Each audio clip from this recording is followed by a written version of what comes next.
staying at my wife's house, but losing my self-respect. People say, living with your wife's family is easy, just those two words, but they're enough to slowly kill a man's self-respect. I lived 5 years in a house over 300 square meters, marble-floored living room, a car parked out front, my children studying at an international school. Anyone looking in would say, this guy hit the jackpot, but no one saw that every night I lay facing the wall, asking myself, am I truly the owner of my own life? Or just a man labeled with two words, live-in son-in-law? The wedding smiles and the price to pay me. Wedding was lavish, 5-star hotel, hundreds of guests, stacks of gift envelopes covering the table. I still remember how I felt that day, happy, yet insecure. My family is ordinary. My parents are retired civil servants. My wife's family owns a gemstone company and properties everywhere. I knew people were looking at me differently. No one said it out loud, but everyone was thinking, he married rich. That night, after the guests had left, my mother-in-law called me into a private room. On the table were all the envelopes, gold, and wedding gifts. She looked at me for a long time. Her eyes weren't cold, but they were enough to make me understand my place. She said, do you know why you received so much today? I stayed silent. Because they respect this family, not you.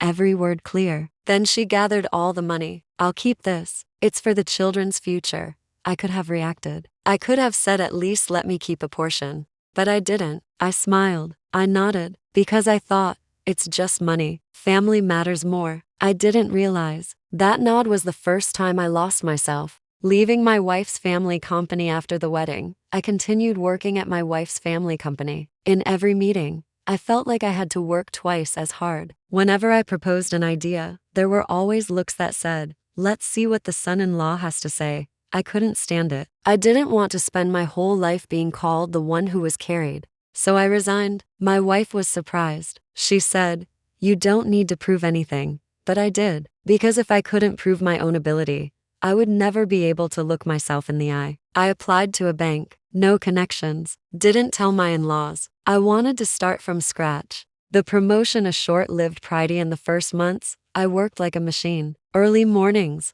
late nights. I accepted every pressure. 3 months later, the director called me into his office. I was promoted, a higher position, an 8-figure salary. I walked out with my heart pounding. For the first time since getting married, I felt worthy. I bought cake on the way home. I hugged my wife. I proudly said, I did it. That night, I slept well. I believed I had finally escaped the shadow of being the live-in son-in-law. The harsh truth. A week later, the director called me in again. He looked at me plainly. Keep up the good work. Your in-laws met with me. They asked me to give you a little support. It felt like someone poured cold water over my face. Asked me to support you. Those words echoed in my head all afternoon. So, I wasn't promoted because of my ability. I was arranged. I sat in my car for a long time that day. I didn't want to go home. I felt small, useless. Without my wife's family, what would I be? Choking. Downey wanted to resign immediately. I opened my laptop, drafted the resignation email. But then I saw the photo of my 3 children on my phone. They need a stable father, a peaceful home. I deleted the email. I kept going to work, kept sitting in that chair I knew he hadn't entirely earned. At family gatherings, whenever someone said, this guy married well, his life leveled up, I just smiled. They didn't know behind that smile was a man slowly dying inside. I thought silence was a new thought. I'll endure it, as long as my wife and children are happy, as long as the family is peaceful. I didn't realize silence would be mistaken for weakness. And when people know you can endure, they push you further. I thought that humiliation was enough. I was wrong. Because after the backing incident, something else began. Something that didn't just touch my self-respect. It touched money. It touched my dignity. And eventually, it touched my own parents. And when that happened, I finally understood. There are boundaries that once crossed, leave no way back. My billions. Never. Things started gently. So gently that I didn't even realize I was slowly walking into a trap. One evening, my mother-in-law called me into her room. Her voice was calm, as always. The company needs to rotate some capital temporarily. Can you help me with a little? Just a few dozen million. I'll send it back once things are sorted. A few dozen million. With my salary at the time, that amount wasn't too big. I didn't think much. I transferred the money that very night. I even felt like I was fulfilling my duty as a son-in-law. A few weeks later, she called again. You helped me at the right time last time. Now I need a bit more. This time, nearly 100 million. I hesitated, but then she added one sentence. Our family has helped you so much. You understand that, right? That sentence felt like an invisible rope tightening around my neck. Of course I understood. I understood that I owed them. I understood that my current job had their influence behind it. I understood that without my wife's family, I might still just be an ordinary employee. So I transferred the money again. No paperwork, no loan agreement, just a click in my bank account. I told myself, we're family. No need to be too formal, but I was wrong. From helping to obligation, the requests became more frequent. At first, every few months, then monthly, sometimes twice a month, 30 million, 70 million, 150 million. One time, she called me during work hours. Transfer to 100 million urgently. I need to sign a contract tonight. Her voice was no longer asking. It sounded like a demand. I stared silently at my computer screen. 200 million was not a small amount. I texted my wife. She replied briefly, just help mom. She's taken care of our family for years. Our family. Those two words pushed me back another step. I transferred the money, not because I had plenty, but because I was afraid. Afraid of being seen as ungrateful. Afraid of being called unappreciative. Afraid of the disappointment in my wife's eyes. Each time I sent money, I comforted myself. She'll return it. We're family. But the money kept leaving, and the return never came. The total, and a slap in the face on evening. I reviewed my bank statements. I couldn't understand why I worked so much yet my savings never grew. I opened each transaction. 30 million, 80 million, 120 million, 200 million, 150 million. I added them up. My hands started shaking. Nearly 1 billion. Nearly 1 billion VN my sweat, my overtime nights, my hard-earned effort. I sat there, numb. Meanwhile, the house was brightly lit. Dinners were lavish. My mother-in-law attended parties with a new luxury handbag. Something wasn't right, but I still tried to believe. Until the night my father collapsed. The Calmy phone rang at 2 a.m. My mother was crying. Your father is in terrible pain. The doctor says we need to transfer him immediately. I rushed to the hospital. The diagnosis came quickly. Cancer, mid-stage. The doctor said if surgery was done soon, his chances were high, but the cost was not small. I stood in the hospital corridor, gripping my phone tightly. For the first time in my life, I felt helpless. I thought about the nearly 1 billion I had transferred. I only needed 200 million right now. Just 200 million, my own money. The sentence that froze my bones that night. I spoke privately with my mother-in-law. I explained my father's condition, the surgery cost. Very gently I said, please lend me back to 100 million. When I recover financially, I'll return it. She looked at me. No surprise, no sympathy, just a calm expression. Then she said, I don't have money right now. I thought I misheard. No money? The company is struggling. I still have many things to handle. Her voice remained steady. I looked into her eyes. There was no guilt. I repeated, just 200 million. My father needs urgent surgery. She sighed. I said I don't have it. That sentence fell like a blade. I walked out of the room, my ears ringing. No money, or no intention of giving it back. The truth behind the difficulties 2 weeks later, while I was still scrambling for my father's surgery money, a real estate broker I knew called me. He casually said, congrats to your mother-in-law. The 2 land plots she sold brought in huge profits. I froze. 2 land plots? Huge profits? I asked further. The profit was several billion. Several billion. While I had begged for 200 million to save my father, and received the answer, not a single penny, that was when I understood. It wasn't that she didn't have money. It was that I wasn't worth her taking it out. I wasn't her biological son. I was just a son-in-law. A son-in-law who could lend money, but had no right to ask for it back. The feeling of being discarded. Stood in the hospital corridor, looking at my father lying on the bed. He had grown thinner so quickly. He asked me, do you have enough money, son? I smiled. I can handle it. I turned away so he wouldn't see my red eyes. I gathered all my savings, borrowed from friends, sold my car. I never asked again, because I knew asking again would only humiliate me. That night, I came home very late. My mother-in-law was watching TV. She asked, "How is your father?" "Preparing for surgery." She nodded, then turned back to the screen. Not a single sentence. "Can I help with anything?" In that moment, I clearly saw my position in this house. A person who could give money, but when in need, was on his own. I thought I had hit rock bottom. Thought that was the lowest point. I thought nothing could hurt more than being refused in your most desperate moment. But I was wrong. Because after my father's surgery, I discovered something else. Something that made me realize the problem wasn't just about money. It was about disrespect. And that was the first time I truly thought about leaving this house. Stay for the children, or leave for dignity. After my father's surgery, I was almost completely drained. Not because of the money, but because I finally saw clearly where I stand in this house. I no longer have illusions. I no longer lie to myself saying, "Fine, for the sake of the family." But whose family? A family for whom? The sleepless nights. I started losing sleep. At midnight, I often go downstairs and sit alone in the living room. The house is spacious, quiet, luxurious. Yet I feel like a tenant. I reopened the entire transfer history. Each number appeared cold and emotionless. Nearly 1 billion V end. I have enough evidence. If I push this legally, I can get it back. Legal matters? I'm not afraid. But what I'm afraid of is my wife's eyes. My wife, the one caught in the middle. My wife is not a bad person. She has never looked down on me. She takes good care of the children. She treats my parents with respect. But whenever money is mentioned, she chooses silence. I once tried to hint, "I feel like mom has borrowed too much." She sighed. She's been doing business her whole life. Don't calculate with her. Calculate? I don't want to calculate. I just want fairness. But perhaps in this family, I am the only one who believes in that word. The conversation that made everything clear on night. I decided to speak directly. No more beating around the bush. No more enduring silently. I placed my phone on the table and opened the full bank statements. "I need to talk seriously."